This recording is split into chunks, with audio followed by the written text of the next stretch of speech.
0 to 1 by Peter Thiel-chapter-9. Every great company is unique, but there are a few things that every business must get right at the beginning. I stress this so often that friends have teasingly nicknamed it Thiel's Law. A startup messed up at its foundation cannot be fixed. Beginnings are special. They are qualitatively different from all that comes afterward. This was true 13.8 billion years ago, at the founding of our cosmos. In the earliest microseconds of its existence, the universe expanded by a factor of 10 to the power 30. A million trillion trillion. As cosmogonic epochs came and went in those first few moments, the very laws of physics were different from those we know today. It was also true 227 years ago at the founding of our country. Fundamental questions were open for debate by the framers during the few months they spent together at the Constitutional Convention. How much power should the central government have? How should representation in Congress be apportioned? Whatever your views on the compromises reached that summer in Philadelphia, they have been hard to change ever since. After ratifying the Bill of Rights in 1791, we have amended the Constitution only 17 times. Today, California has the same representation in the Senate as Alaska, even though it has more than 50 times as many people. Maybe that's a feature, not a bug, but we have probably stuck with it as long as the United States exists. Another constitutional convention is unlikely. Today we debate only smaller questions. Companies are like countries in this way. Bad decisions made early on. If you choose the wrong partner or hire the wrong people, for example, are very hard to correct after they are made. It may take a crisis on the order of bankruptcy before anybody will even try to correct them. As a founder, your first job is to get the first things right, because you cannot build a great company on a flawed foundation. Founding matrimony. When you start something, the first and most crucial decision you make is whom to start it with. Choosing a co-founder is like getting married, and founder conflict is just as ugly as divorce. Optimism abounds at the start of every relationship. It's unromantic to think soberly about what could go wrong, so people don't. But if the founders develop irreconcilable differences, the company becomes the victim. In 1999, Luke Nozick was one of my co-founders at PayPal, and I still work with him today at Founders Fund. But a year before PayPal, I invested in a company Luke started with someone else. It was his first startup. It was one of my first investments. Neither of us realized it then. But the venture was doomed to fail from the beginning because Luke and his co-founder were a terrible match. Luke is a brilliant and eccentric thinker. His co-founder was an MBA type who didn't want to miss out on the 90s gold rush. They met at a networking event, talked for a while, and decided to start a company together. That's no better than marrying the first person you meet at the slot machine in Vegas. You might hit the jackpot, but it probably won't work. Their company blew up and I lost my money. Now, when I consider investing in a startup, I study the founding teams, technical abilities, and complementary skill sets matter. But how well the founders know each other and how well they work together matter just as much. Founders should share a prehistory before they start a company together. Otherwise, they are just rolling dice. Ownership, possession, and control. It's not just founders who need to get along. Everyone in your company needs to work well together. A Silicon Valley libertarian might say you could solve this problem by restricting yourself to a sole proprietorship. Freud, Jung, and every other psychologist has a theory about how every individual mind is divided against itself. But in business, at least working for yourself guarantees alignment. Unfortunately, it also limits what kind of company you can build. It's very hard to go from 0 to 1 without a team. A Silicon Valley anarchist might say you could achieve perfect alignment as long as you hire just the right people who will flourish peacefully without any guiding structure. Self, serendipity and even free-form chaos at the workplace are supposed to help disrupt all the old rules made and obeyed by the rest of the world. And indeed, if men were angels, no government would be necessary. But anarchic companies miss what James Madison saw. Men are not angels. That's why executives who manage companies and directors who govern them have separate roles to play. It's also why founders and investors' claims on a company are formally defined.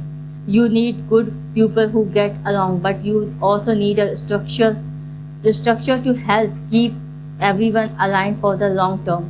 To anticipate likely sources of misalignment in any company, it's useful to distinguish between three concepts: ownership, who legally owns a company's equity; possession, who actually runs the company on a day-to-day basis; control, who formally governs the company's affairs.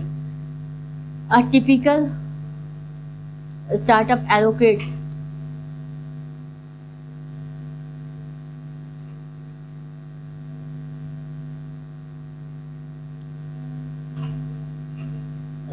ownership among founders, employees, and investors. The managers and employees who operate the company enjoy possession, and a board of directors, usually comprising founders and investors, exercises control. In theory, this division works smoothly. Financial upside from part ownership attracts and rewards investors and workers. Effective possession motivates and empowers founders and employees. It means they can get stuff done.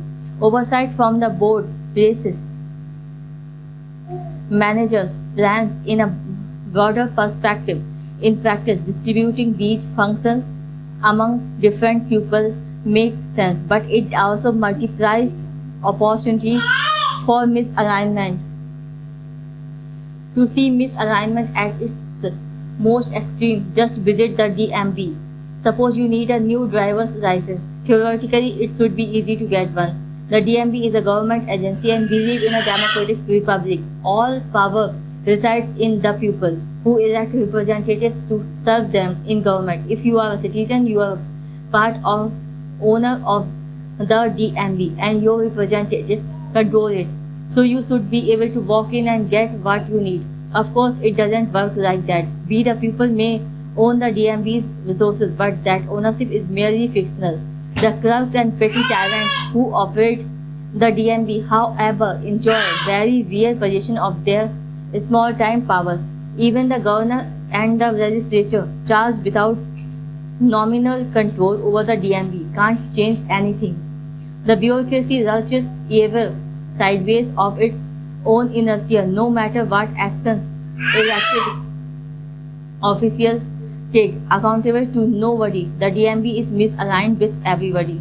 Bureaucrats can make your licensing experience pleasurable or night marriage at their sole discretion. You can try to bring up political theory and remind them that you are the boss, but that's unlikely to get you better service. Big corporations do better than the DMV, but they are still prone to misalignment, especially between ownership and possession. The CEO of a huge company like General Motors, for example, will own some of the company's stock, but only a trivial portion of the total. Therefore, he is incentivized to reward himself through the power of possession rather than the value of ownership. Posting good quarterly results will be enough for him to keep his high salary and corporate jet. Misalignment can creep in even if he receives stock compensation in the name of shareholder value. If that stock comes as a reward for short-term performance, He will find it more lucrative and much easier to cut costs instead of, of investing in a plan that might create more value for all shareholders far in the future. Unlike corporate giants, early stage startups are small enough that founders usually have both ownership and possession. Most conflicts in a startup erupt between ownership and control, that is, between founders and investors on the board. The potential for conflict increases over time as interest diverges. A board member might want to take a company public as soon as possible to score a win for his venture fund, while the founders would prefer to stay private and grow the business. In the boardroom, less is more. The smaller the board, the easier it is for the directors to communicate, to reach consensus, and to exercise effective oversight. However, that very effectiveness means that a small board can forcefully oppose management in any conflict. This is why it is crucial to choose wisely. Every single member of your board matters. Even one problem director will cause you pain and may even jeopardize your company's future. A board of 3 is ideal. Your board should never exceed 5 people unless your company is publicly held. Government regulations effectively mandate that public companies have larger boards. The average is 9 members. By far the worst you can do is to make your board extra large. When unsavvy observers see a non-profit organization with dozens of people on its board, they think, look how many great people are committed to this organization. It must be extremely well run. Actually, a huge board will exercise no effective oversight at all. It merely provides cover for whatever micro-dictator actually runs the organization. If you want that kind of free rein from your board, blow it up to giant size. If you want an effective board, keep it small. On the bus or off the bus. As a general rule, everyone you involve with your company should be involved full time. Sometimes you will have to break this rule. It usually makes sense to hire outside lawyers and accountants. For example, however, anyone who doesn't own stock options or draw a regular salary from your company is fundamentally misaligned. At the margin, they will be biased to claim value in the near term, not help you create more in the future. That's why hiring consultants doesn't work. Part-time employees don't work. Even working remotely should be avoided because misalignment can creep in whenever colleagues are not together full-time in the same place every day. If you are deciding whether to bring someone on board, the decision is binary. Ken Casey was right. You are either on the bus or off the bus. Casey is not the king. For people to be fully committed, they should be properly compensated. Whenever an entrepreneur asks me to invest in his company, I ask him how much he intends to pay himself. A company does better the less it pays the CEO. That's one of the single clearest patterns I have noticed from investing in hundreds of startups. In no case should a CEO of an early stage venture-backed startup receive more than $150,000 per year in salary. It doesn't matter if he got used to making much more than that at Google, or if he has a large mortgage and hefty private school tuition bills. If a CEO collects $3 lakh per year, he risks becoming more like a politician than a founder. High pay incentivizes him to defend a startup queue along with his salary, not to work with everyone else to surface problems and fix them aggressively. A cash-poor executive, by contrast, will focus on increasing the value of company as a whole. Low CEO pay also sets the standard for everyone else. Aaron Levy, the CEO of Box, was always careful to pay himself less than everyone else in the company. 4 years after he started Box, he was still living 2 blocks away from the headquarters in a 1-bedroom apartment with no furniture except a mattress. Every employee noticed his obvious commitment to the company's mission and emulated it. If a CEO doesn't set an example by taking the lowest salary in the company, he can do the same thing by drawing the highest salary, so long as that figure is still modest. It sets an effective ceiling on cash compensation. Cash is attractive. It offers pure optionality. Once you get your paycheck, you can do anything you want with it. However, high cash compensation teaches workers to claim value from the company as it already exists instead of investing their time to create new value in the future. A cash bonus is slightly better than a cash salary. At least it's contingent on a job well done. But even so-called incentive pay encourages short-term thinking and value grabbing. Any kind of cash is more about the present than the future. Wasted interest. Startups don't need to pay high salaries because they can offer something better. Part ownership of the company itself. Equity is the one form of compensation that can effectively orient people towards creating value in the future. However, for equity to create a commitment rather than conflict, you must allocate it very carefully. Giving everyone equal shares is usually a mistake. Every individual has different talents and responsibilities as well as different opportunity costs. So equal amounts will seem arbitrary and unfair from the start. Different amounts upfront is just as sure to seem unfair. Resentment at this stage can kill a company, but there's no ownership formula to perfectly avoid it. This problem becomes even more acute over time as more people join the company. Early employees usually get the most equity because they take more risk, but some later employees might be even more crucial to a venture's success. A secretary who joined eBay in 1996 might have made 200 times more than her industry veteran boss who joined in 1999. The graffiti artist who painted Facebook's office wall in 2005 got a stock that turned out to be worth $200 million. When talented engineer who joined in 2010 might have made only $2 million. Since it is impossible to achieve perfect fairness when distributing ownership, founders would do well to keep the details secret. Sending out a company-wide email that lists everyone's ownership stake would be like dropping a nuclear on your office.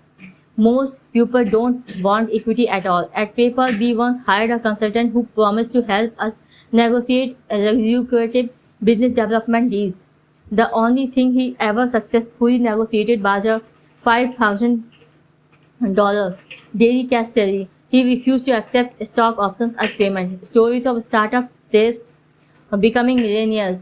Notwithstanding, people often find equity unattractive. It's not liquid like cash. It's tied to one specific company, and if that company doesn't succeed, it's worthless.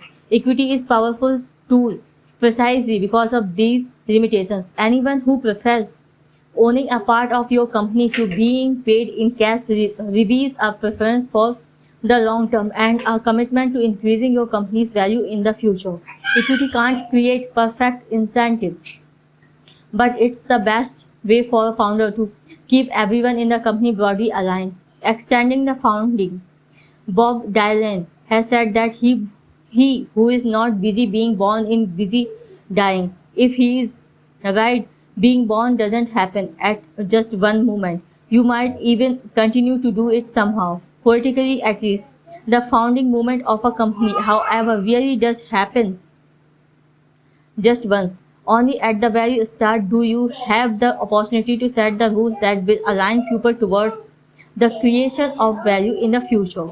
The most valuable kind of company maintains an openness to invention that is most characteristic of beginning. This leads to a second, less obvious understanding of founding. It lasts as long as a company is creating new things, and it ends when creation stops.